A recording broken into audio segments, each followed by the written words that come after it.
하나님의 말씀입니다. 오늘 여러분과 함께 읽은 우리 본문의 말씀을 중심으로 우리 전도서 8번째 주제입니다. 인간관계에 대한 말씀을 여러분과 함께 나누겠습니다.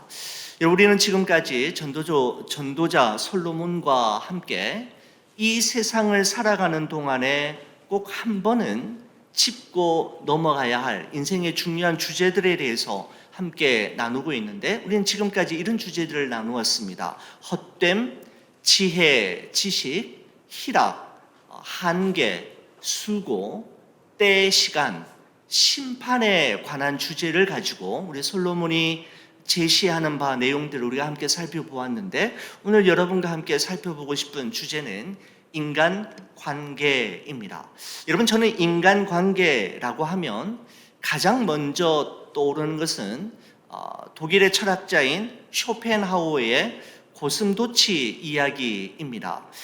여러분, 몹시도 춥고 깊은 밤이었습니다. 그 숲속 한가운데, 숲속 한 속에 한 쌍의 고슴도치가 살고 있었습니다. 그런데 이 추운 겨울 밤을 보내면서 꽁꽁 얼어서 죽었던 것이죠. 그들이 얼어 죽은 이유가 이랬습니다.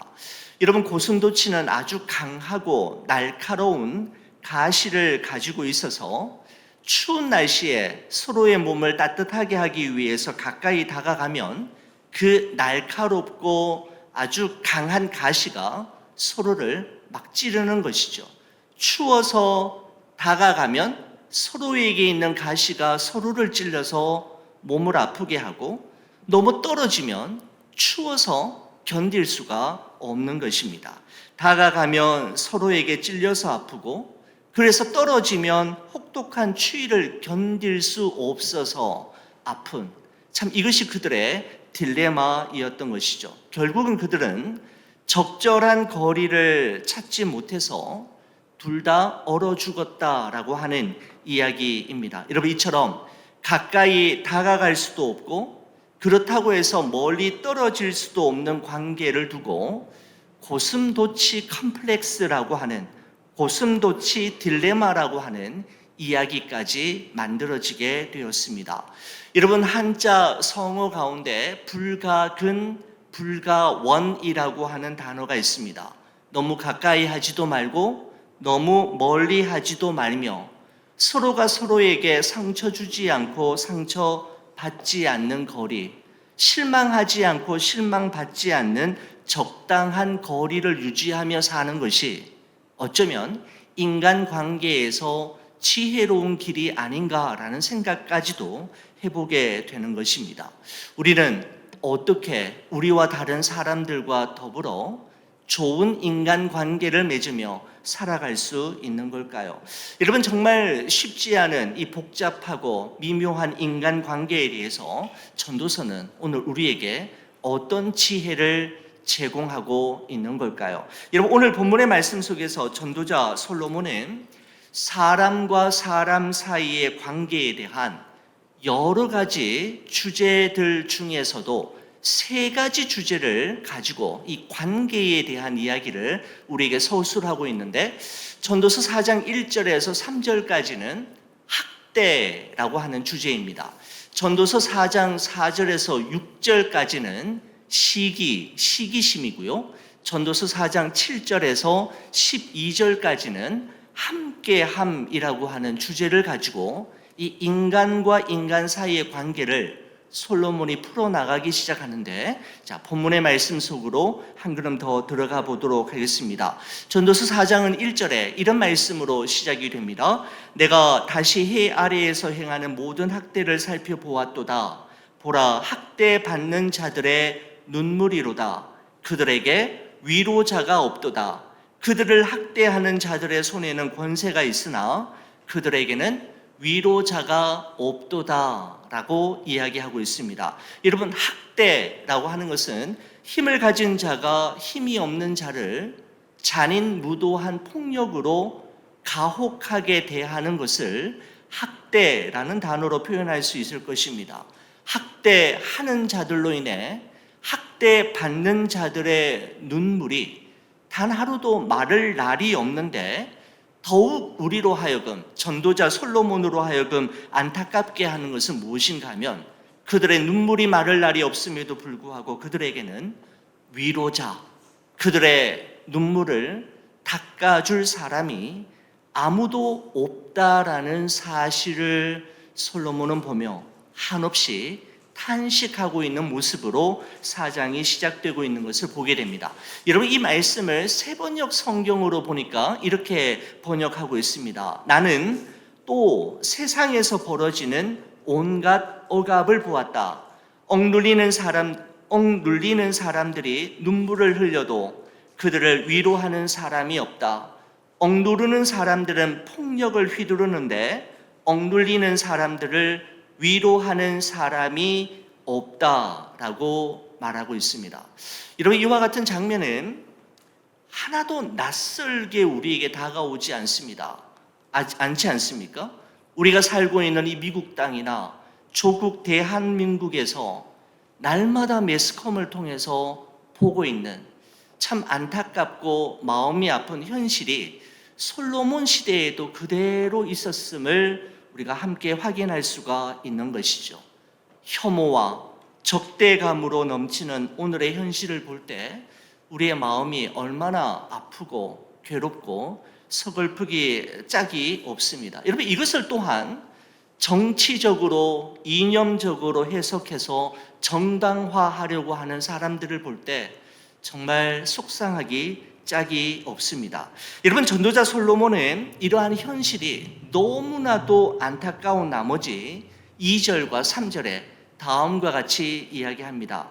그러므로 나는 아직 살아있는 자들보다 죽은 지 오랜 자들을 더 복되다 하였으며 이 둘보다 아직 출생하지 아니하여 해 아래에서 행하는 악한 일을 보지 못한 자가 더 복되다 하였노라 라고 이야기하고 있습니다.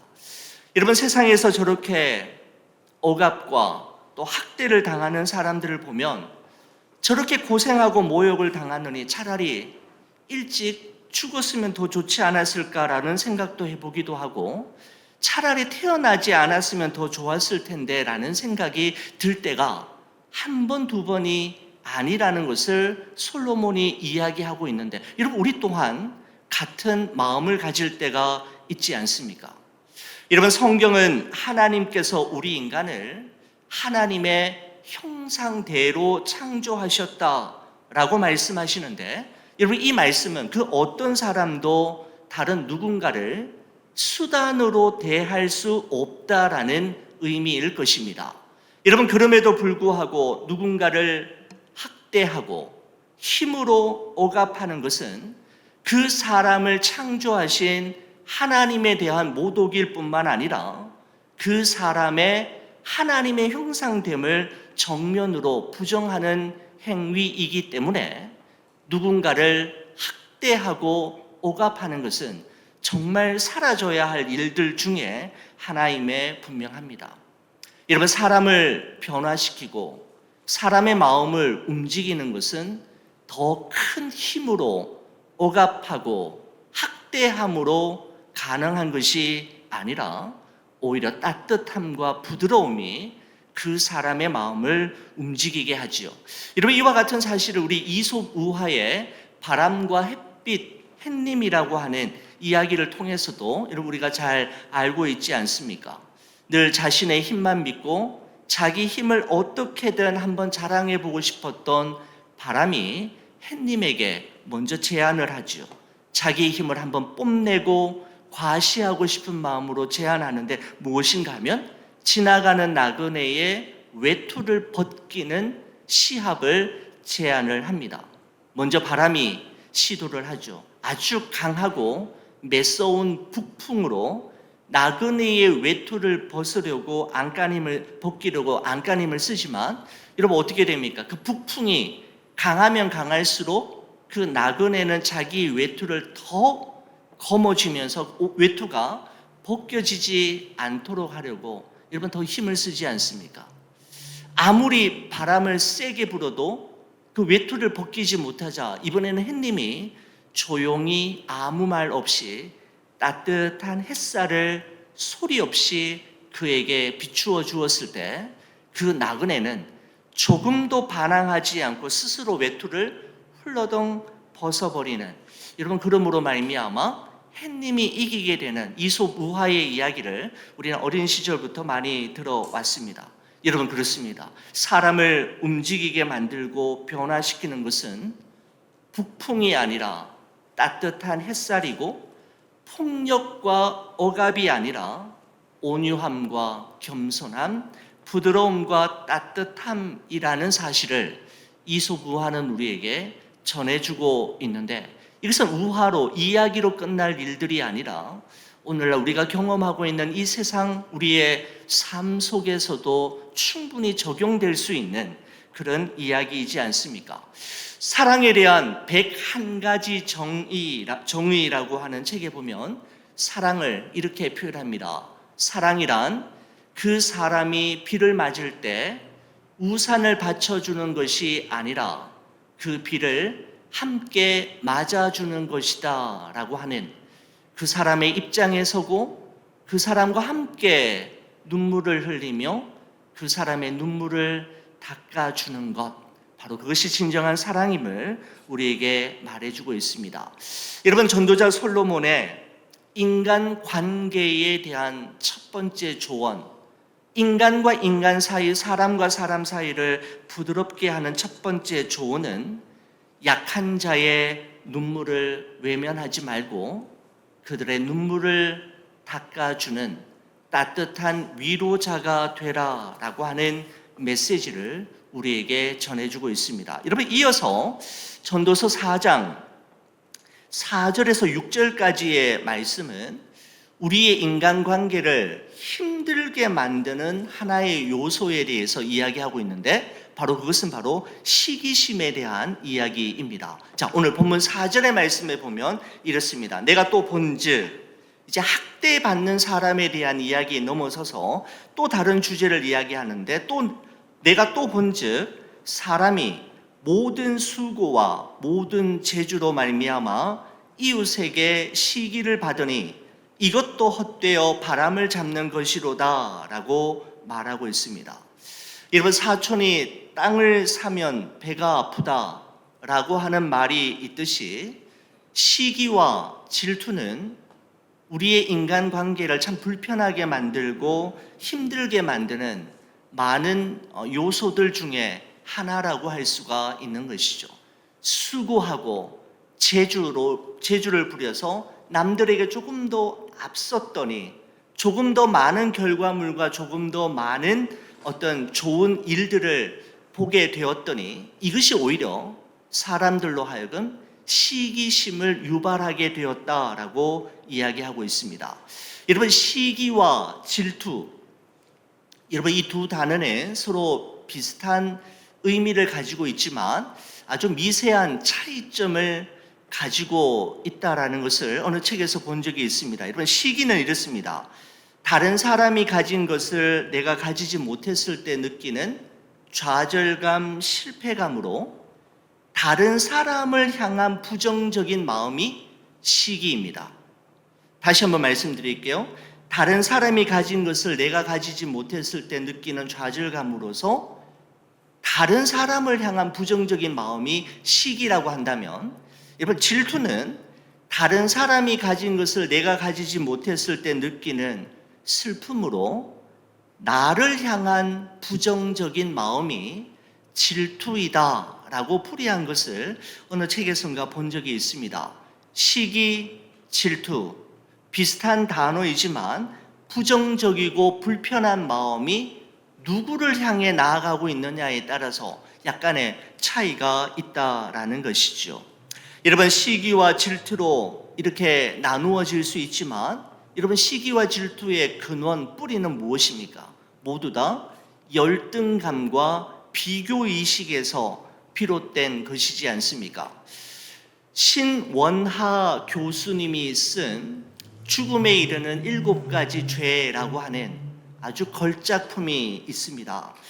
여러분, 이 책은 어떤 책인가 하면 지난 1500년 동안 이 땅 위의 그리스도인들이 자기 교회 공동체와 자기 자신의 신앙을 지키기 위해서 특별히 경계했던 7가지 죄악들을 이 책이 기록하고 있는데, 그 7가지 죄악이 무엇인가를 기록하고 있을 뿐만 아니라 그 7가지 죄악으로부터 자신을 지키고 자신의 공동체를 보호하기 위해서 그 교회와 개인이 어떤 노력을 했는가에 대한 기록이 이 신원하 교수님의 죽음에 이르는 7가지 죄라고 하는 책에 기록이 되어 있습니다. 여러분, 7가지 죄가 무엇인가 하면 다음과 같은 것입니다.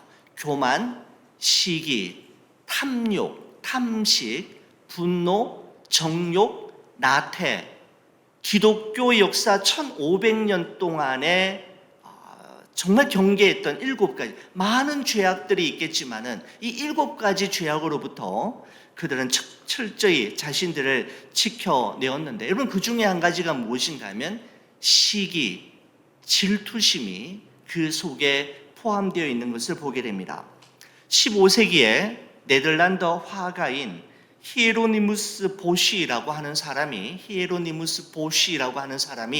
화가인데, 이 7가지 단어, 7가지 죄를 그림으로 표현한 것을 볼 수가 있는데, 여러분, 시기에 대한 그림을 이 화가가 이렇게 표시했습니다.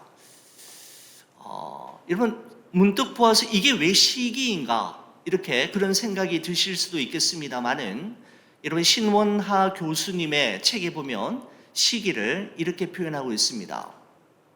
한 부부가 현관문에 서서 부자를 시기하는 눈으로 훑겨보고 있다. 여러분, 중간에 여러분 부부가 여러분 그 창문가에 서서 창문 밖에 있는 한 부자처럼 보이는 사람을 쳐다보고 있는 여러분 그림 보이십니까? 바로 이 눈길이 시기의 눈빛이다라고 이야기합니다. 이야기하기를 계속해서, 시기는 눈앞의 대상을 악한 눈으로 응시하는 것에서부터 시작된다라고 이야기하고 있습니다. 시기를 가장 먼저 확인할 수 있는 사람의 부위가 어디냐면 눈이라는 것이죠. 여러분, 사람의 눈빛은 많은 것을 말해주지 않습니까? 관계가 힘들고 불편하면 가장 먼저 사람들과 눈을 마주치는 것이 힘들고 눈빛이 부드럽지 못하지요. 바로 시기 또한 바로 이 악한 눈으로 응시하는 것에서부터 시기가 시작이 된다라고 이야기하는데, 사람의 눈빛에 대한 이야기를 하고 있는 것입니다.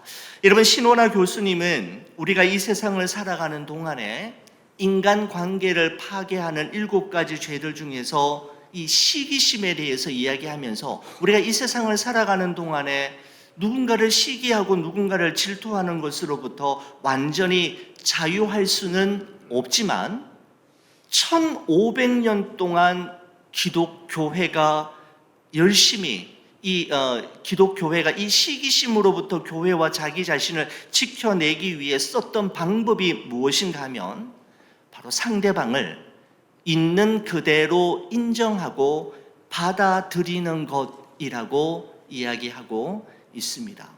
바로 이것이 기독교 1500년 역사와 전통이 말하는 방법이라고 이야기합니다. 여러분, 그렇다면 전도자 솔로몬은 뭐라고 이야기할까요? 여러분, 5절과 6절의 말씀을 보면 이렇습니다. 우매자는 팔짱을 끼고 있으면서 자기의 몸만 축내는 도다.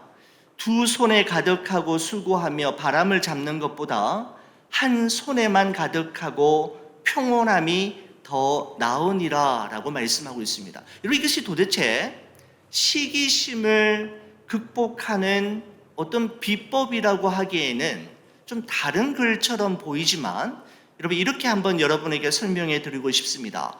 여러분, 여기서 팔짱을 낀다라고 하는 것은 무엇인가 하면 이제 더 이상 아무것도 하지 않는 것을 이야기하는 것이죠. 밤낮 쉬지 않고 열심히 일해서 겨우겨우 좋은 결과물을 내놓았더니 이것이 누군가에게 시기와 질투거리가 된다면 나는 이제부터 아무 일도 하지 않겠고 나는 손 놓겠다라고 하는 것입니다. 이래서는 안 된다라는 것이죠. 여러분, 두 번째는 무엇인가 하면 두 손에 가득하다라고 하는 표현이 있지 않습니까? 여러분, 두 손에 가득하다라고 하는 것은 정반대의 의미입니다. 여러분, 두 손이라는 것은 가능한 한 더 많은 것을 모으기 위해서 손을 모으는, 컵처럼 손을 모으는 것을 의미하는데, 여러분, 앞에 것은 팔짱을 낀다라고 하는 것은 아무것도 하지 않겠다라는 것이고, 두 번째는 두 손에 가득하다라는 것은 더 많은 것을 모아서 저 사람을 제압하기 위해 더 열심히 일해서 더 좋은 성과를 거둠으로써 그 사람을 완전히 낙다운 시켜버리겠다라고 하는 그런 의미라고 할 수가 있는 것이죠. 남이 뭐라고 하든 상관하지 않고 나는 내 길을 가겠다라고 하는 의미가 포함이 되어 있는 것입니다.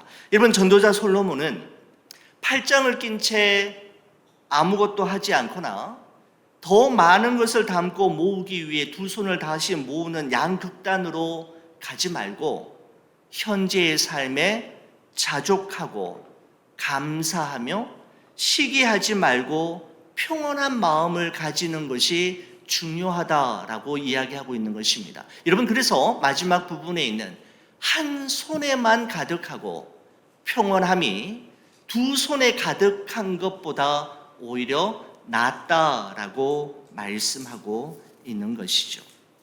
여러분, 인간관계를 해롭게 만드는 시기심으로부터 우리 자신을 지키는 길은 상대방을 있는 그대로 인정하고 받아들이는 것, 그리고 오늘 이 성경 말씀에서는 두 손에 가득 채우는 것이 아니라 한 손에 있는 것만으로도 자족하며 감사하며 사는 것이라고 말씀하고 있는 것이죠. 두 손 가득 더 많은 것을 채우려고 노력하기보다 한 손에 쥔 것만으로도 자족하고 상대방을 인정할 때 우리의 평온함이 주어지게 됨을 말씀하고 있는 것입니다. 여러분, 이 솔로몬은 첫 번째 학대에 대한 이야기를 하고 두 번째 시기심에 대한 이야기를 하면서 마지막으로 인간관계에 대한 함께함에 대한 이야기로 오늘 본문의 말씀을 마무리 짓고 있는데, 여러분, 솔로몬은 먼저 이 함께함이라고 하는 이야기를 주제를 펼쳐나가기 전에 어떤 한 사람을 소개하는 것을 보게 됩니다. 7절과 8절에 그 사람이 어떤 사람인지를 소개하고 있는데 이렇게 표현합니다. 내가 또 다시 해 아래에서 헛된 것을 보았도다. 어떤 사람은 어떤 사람이라고 나오죠? 아들도 없고 형제도 없고 홀로 있으나 그의 모든 수고에는 끝이 없도다. 또 비록 그의 눈은 부요를 족하게 여기지 아니하면서 이르기를 내가 누구를 위하여는 이같이 수고하고 나를 위하여는 행복을 누리지 못하게 하는가 하여도 이것도 헛되어 불행한 노고로다라고 말하고 있습니다. 여러분, 아들도 없고 형제도 없다라고 하는 이 말은 무엇인가 하면 홀로 있기를 좋아하는 사람, 늘 혼자 있기만을 원하는 사람을 이야기합니다. 그러면서 그의 모든 수고에는 끝이 없다라고 이야기합니다. 이 말은 일에 파묻혀 사는 사람, 일밖에 모르는 사람을 말하는데, 그는 자신의 외로움과 자신의 부족함을 떨쳐버리기 위해서 일밖에 모르고 재산을 모으기 위해 정신없이 살았지만 그의 삶에도 기쁨과 만족은 없었다라는 것이죠. 아무도 만나지 않고 혼자 지내니까 신경 쓸 일 없고 편하게 살 수 있어서 좋았을런지 모르지만 삶을 나누고 또한 수고의 열매를 함께 누릴 사람이 없기에 그 사람 또한 헛된 삶, 불행한 노고를 일삼은 사람이다라고 이야기하고 있습니다. 여러분, 그래서 이 사람도 스스로 말하기를 내가 도대체 누구를 위하여 이 고생하고 내가 누구를 위해서 이토록 열심히 살았는가 탄식하고 있는 모습으로 표현되고 있는 것을 보게 되지요. 열심히 살았지만 삶의 보람을 전혀 누리지 못하고 경험하지 못하는 외로운 한 사람의 모습을 이야기하면서 9절에 이렇게 이야기합니다. 두 사람이 한 사람보다 나음은 그들이 수고함으로 좋은 상을 얻을 것임이라 라고 이야기합니다. 두 사람이 한 사람보다 나은데 왜 그런가 하면 좋은 상을 얻기 때문이라는 것이죠. 어떤 경우에 그런 건가 하면 세 가지 경우를 이야기하고 있습니다. 이번 첫 번째 주제는 함께함이 좋은 세 가지 이유에 대해서 이야기했는데 넘어짐이라고 이야기합니다. 넘어졌을 때라는 것이죠. 10절의 말씀에 보면 이렇습니다.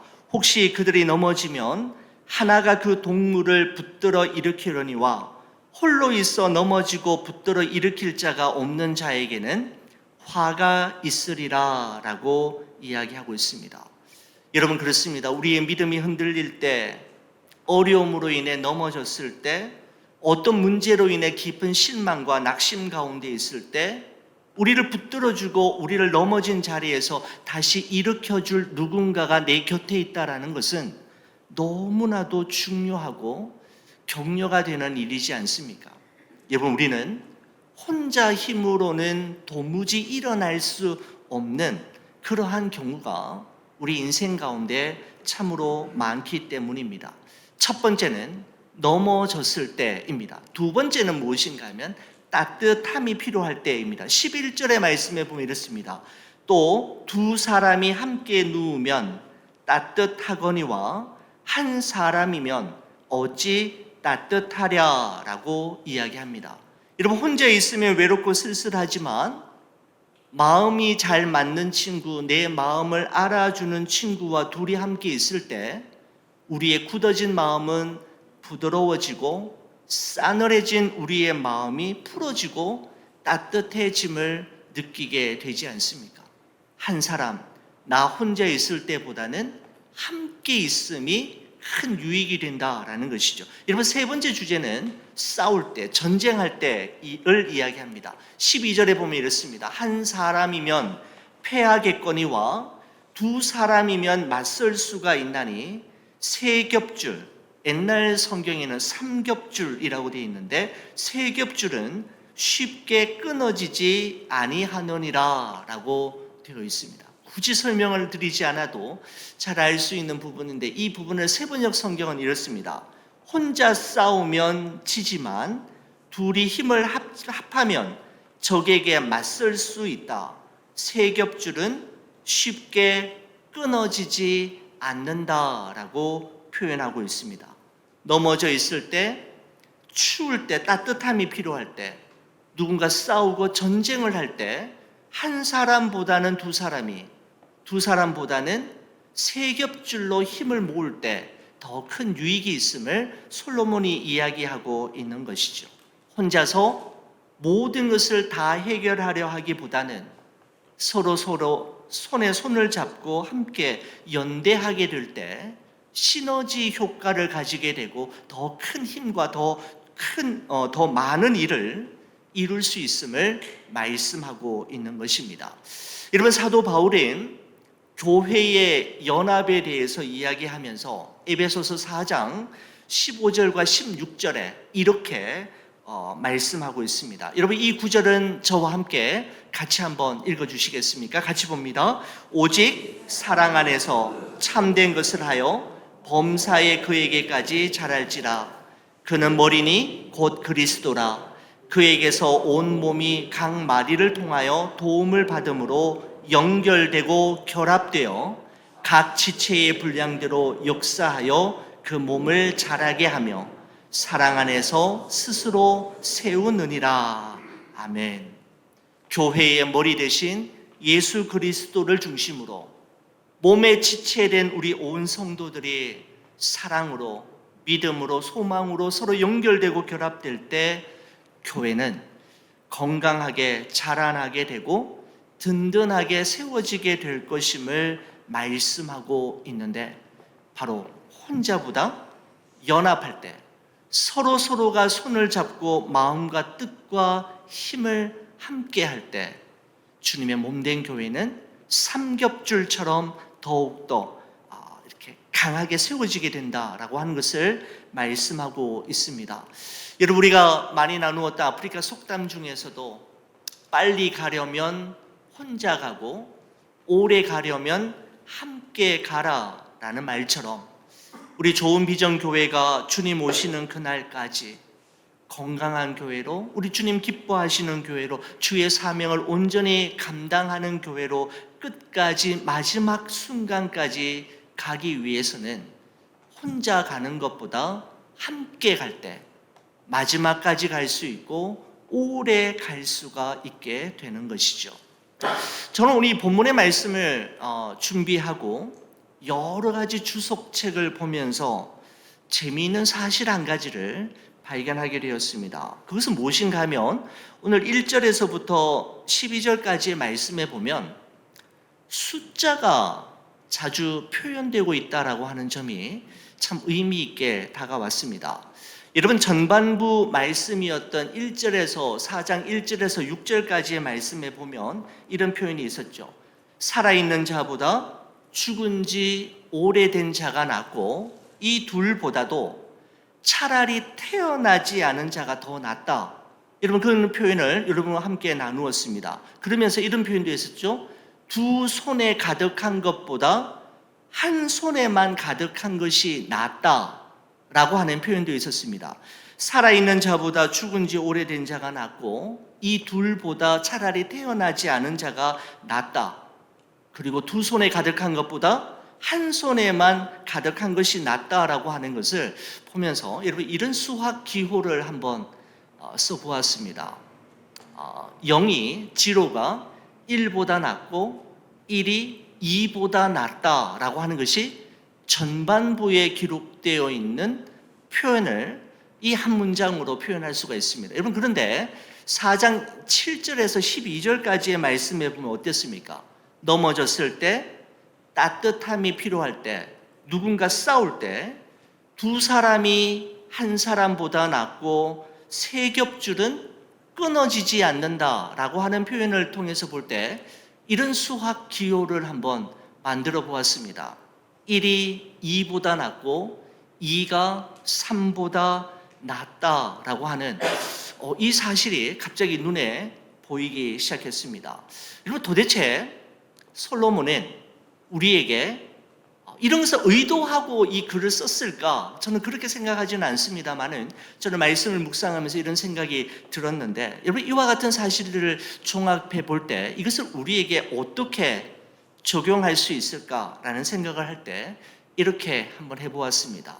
홀로 서기와 함께하기 모두 다 필요하다라고 하는 것을 솔로몬이 우리에게 전해주고 싶었던 그런 비밀 코드는 아니었을까라는 생각을 해보게 되는 것이죠. 여러분, 그렇습니다. 우리 모두는 홀로 서야만 할 때가 있습니다. 야복강 나루에서 야곱이 홀로 남아 하나님과 독대하며 하나님의 천사와 씨름하였던 것처럼 말입니다. 하나님 앞에 홀로 머무르며 나의 지나온 삶과 지금 살아가고 있는 삶을 돌아보고 나의 남은 날들을 무엇으로 채우며 하나님 앞에서 어떻게 살아갈 것인가를 묻고 하나님으로부터 답을 얻으며 그의 인도하심을 구하는 홀로 서는 시간 말입니다. 누구와 함께 있을 수 없죠. 하나님과 나 사이에서 일어나야만 하는 일이기 때문입니다. 여러분, 더불어서 함께 해야 할 때가 있습니다. 여러분, 홀로 있는 이유는 함께 하기 위해서입니다.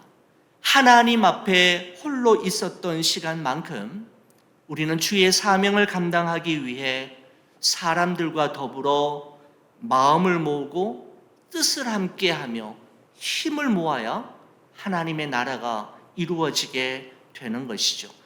홀로 있을 때보다 함께 할 때 서로가 서로에게 힘이 되고 격려가 되어지기 때문입니다. 홀로 서야 할 때 홀로 서고 함께 해야 할 때 함께 하면 우리는 하나님과의 관계, 사람과의 관계, 그리고 나 자신과의 관계가 더욱더 아름다워지고 성숙해지고 돈독해지겠다라는 생각을 가지게 되었습니다. 여러분의 삶 속에 홀로 서는 시간과 또 함께하는 시간이 균형과 조화를 이루어서 아름다운 관계를 맺으며 우리에게 주어진 삶을 살아가는 여러분과 제가 되기를 주의 이름으로 간절히 축원을 드립니다. 기도하시겠습니다. 하나님 아버지 감사합니다. 오늘 우리 주어진 본문의 말씀을 통해서 우리가 이 땅에 살아가는 동안에 인간과 인간 사이에 또 사람과 사람 사이에 있는 참 복잡하고 미묘한 그 관계를 어떻게 풀어가며 해결해 나갈 수 있는지, 우리 하나님 기뻐하시는 관계로 만들어 갈 수 있는지 함께 살펴보게 해주심에 감사합니다. 약한 자의 눈물을 외면하지 않게 하시고 그들의 곁에 있어주며 그들의 눈물을 닦아주는 따뜻한 위로자로 살아가는 저희 모두가 되게 하여 주옵소서. 다른 사람들과 비교함으로 시기심에 사로잡히지 않도록 우리 자신을 지켜주시고 다른 사람을 있는 그대로 인정하며 받아들이게 하시고 현재의 삶에 자족하며 감사하며 살아가는 저희들이 되게 하여 주옵소서. 홀로 서야 할 때 홀로 서게 하시고 누군가와 함께 해야 할 때 그들과 함께 함으로 하나님과의 관계, 다른 사람과의 관계, 그리고 나 자신과의 관계가 더욱더 아름다워지고 성숙해짐을 경험할 수 있도록 은총을 베풀어 주옵소서. 우리 주 예수 그리스도의 이름으로 기도 올리옵나이다. 아멘.